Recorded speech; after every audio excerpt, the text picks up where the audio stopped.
From my first day in office, I took historic action to protect the unborn like nobody has ever done. That was former President Donald Trump speaking in Nashville about one of the big topics this week, women's reproductive health. The issue was thrust back into the top of the political conversation after Alabama's state Supreme Court ruled that those who discard unwanted embryos for in vitro fertilization are at risk of being held liable for wrongful death. This is an issue that has now dominated the campaign trail as both Trump and Nikki Haley have tried to articulate their positions on the issue. And then there's this. Kellyanne Conway, a dominant Republican pollster, was on Capitol Hill earlier this month, briefing Republicans on a new data set which found that 83% of evangelical voters support IVF. That's according to an exclusive Politico report. And some Republicans, including former GOP Maryland Governor Larry Hogan, who is running for Senate now in the state, are speaking out in opposition of Alabama's ruling and saying that it needs to be overturned. Hogan posted on X that IVF helps give many Americans the chance to experience the joy of parenthood, and government should never stand in the way of that. The Alabama ruling should be overturned. But other conservatives, like Alabama's Senator Tommy Tuberville, have dodged the question when asked about the state's ruling and what this could mean for women and IVF treatments. What do you say to the women right now in Alabama who no longer have access to IVF or who will not as a result of this ruling? What do you say to them? Well, that's a hard one. It really is. It's really hard. Because, again, you want people to have that opportunity. And that's what I was telling her. We need more kids. And, you know, I'd have to look at the entire bill of how it's written. I have not seen it. It was a Supreme Court decision. Well, I know that. Tuberville made those remarks at CPAC. Joining me now is my friend and colleague, Julia Manchester. She's the host of The Hill's What's America Thinking, and she is at CPAC, where all of this conversation has gone down. Julia, I mean, how has this issue jolted what Republicans are talking about? Yeah, Kevin, it's put Republicans in a really awkward situation because on the one hand, you know, this is a party who says they are pro-family. When I was chatting with Senator Tuberville yesterday, he said, of course, we need more kids. However, at the same time, you have politicians and lawmakers like Senator Tuberville, like Nikki Haley, who have said that, of course, they believe an embryo is a child. So we've seen this Supreme Court decision out of Alabama, their state Supreme Court, put the Republicans in a very awkward position, you know, and I think a lot of state lawmakers, state Republican lawmakers from Alabama are also recognizing this. You know, we've heard Democrats warn that IVF after the abortion issue would be the next issue that some conservatives may try to go after. And now we're seeing that the party or the conservative movement, the Republicans, aren't as unified around this, but Democrats still very much trying to hit Republicans on this issue. Well, Democrats are unified behind this issue, and Democrats are making the case that this is going to help them politically in the midterms. I mean, when you're at CPAC and you're talking to your sources there, do conservatives understand that this is a liability for family reproductive health and that this significantly could hurt them in many of the districts that Biden was actually able to win that are occupied by Republicans?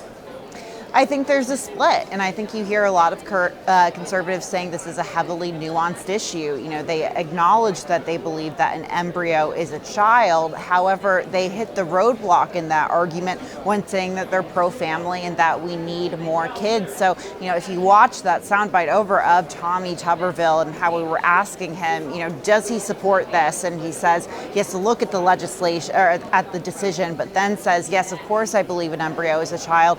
It just makes it incredibly awkward and hard for them to really answer that question. So at the end of the day, I think the state Supreme Court in Alabama sort of put these Republicans in an incredibly awkward situation. I mean, it was clearly a dodge for him to say that he hasn't read it. I mean, there are millions of Americans who have read that ruling trying to understand it. His remarks, from your perspective, did he provide clarity or did he just create more confusion?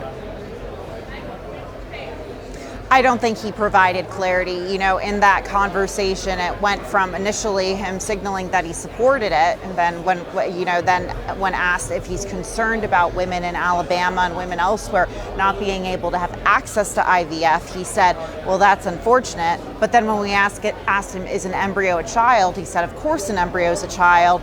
and then, trying to get the clear answer, do you support this decision? Well, that's a state decision. I'm a federal official and I haven't read it. So not much clarity there from the senator from Alabama. Excellent reporting there, Julia, because you and the reporters there really pressed and tried to get some clarity from, again, the state, the senator whose state is doing this. So meanwhile, former President Trump, how is he being received at CPAC? This is very much arguably a pro-Trump event. Talking to my Republican sources here and, Republican sources who aren't here, they say that CPAC used to be a much larger venue in a way, and you would have Republicans of all stripes, conservatives of all stripes coming, the libertarians, the neocons, the evangelicals, the populists, the more establishment conservatives. Now we've seen this event become a pro-Trump event, and you have all of the speakers essentially aligning behind former President Trump and his 2024 re-election bid. Now, a lot of the activists I talked to here, they're saying neutral in the Republican primary, but it's very clear that they believe former President Trump is the leader of the conservative movement. One thing we'll really be looking out for here, Kevin, is who wins that vice presidential straw poll that's expected to take place later tomorrow. It could give us a look at where the conservative activist base is when it comes to who Trump's running mate should be. Good old straw poll. CPAC's never going to get rid of that straw poll. That straw poll. And by the way, I'm sure that it is not a paper straw poll, but a plastic straw poll. Lara Trump. All right, so she's rumored to be the next head of the RNC, and she's floating that the RNC should actually pay for Trump's legal bills. I mean, we've talked about this all week. He's in a lot of financial stress as a result of these legal bills. But are Republicans okay with paying for Trump's legal bills? Look, I think his hardcore supporters, the former President Trump's hardcore supporters, are okay with that. And they are willing to, I think, put everything on the line to help him. The problem with that, though, is yes, while the RNC, their top priority is to elect whoever the Republican presidential nominee is, they also have to help elect down ballot candidates. And we know that there's going to be some razor thin races in the Senate, House, state houses, local levels going into 2024. So, there could potentially be this concern that some of that money could be taken away to pay for Donald Trump's legal bills. Now, Nikki Haley's been warning about this, saying that's going to happen if Donald Trump is the nominee. But I think what you'll hear Trump supporters say is essentially, look, if we're paying for his legal bills, the former president will be able to continue to support the down ballot ticket. But, I'm curious to see, what the chatter is at the NRSC, the Senate Republican campaign arm, and the House Republican campaign arm, how they feel about that. Well, I think some of these Republicans who are in tough down ballot races are going to need all the cash they can get, and they're not going to like it. Democrats might, though. You mentioned Nikki Haley. She says that regardless of the outcome of the South Carolina primary this weekend, that she's staying in this race. So what's your reporting saying about the impact that this is going to have as it relates to Super Tuesday? Well, look, we've seen her, she says the primary's on Saturday. She'll stay in the race until Sunday. And, after Sunday, I should say, she's hiring up staff in those states. And I think as long as she's getting money from donors who want her to stay in the race as the Trump alternative, she will stay in the race. But in terms of the impact, look, I think we're going to see it get increasingly personal between Nikki Haley and Donald Trump. Earlier, this week, we heard Nikki Haley talking about how Donald Trump has attacked her husband for not being on the campaign trail. He's, of course, deployed with the South Carolina National Guard to the Horn of Africa. She got visibly emotional when talking about that in South Carolina. So I think we could continue to see these, very personal back and forth attacks between Nikki Haley and Donald Trump. And we know that Donald Trump is really itching to take on Joe Biden one-on-one. He doesn't want to have to be worrying about Nikki Haley sort of still in the picture. So I think you'll see that frustration play out from the former president. What's the weirdest thing you've seen at CPAC?